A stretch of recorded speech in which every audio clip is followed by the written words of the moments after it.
کشمور میں گڈو بیراج کے مقام پر دریا سندھ میں پانی کی سطح میں اضافہ جاری، درمیانے درجے کا سیلاب، کچے کے 15 سے زائد دیہات زیر آب آ گئے۔ اس حوالے سے مزید بتا رہے ہیں ہمارے نمائندے فرحان قریشی۔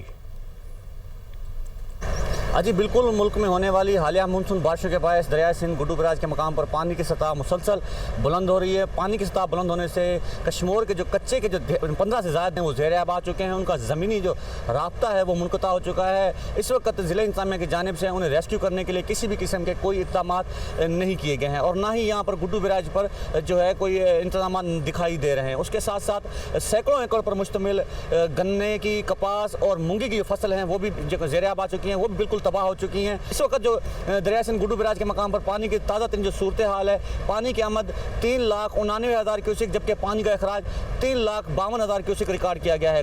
کنٹرول روم کے مطابق گزشتہ 24 گھنٹوں کے دوران 46,000 کیوسک پانی کی سطح میں اضافہ ہوا ہے، اور آئندہ 24 گھنٹوں کے دوران مزید پانی کی سطح بلند ہوگی۔ جی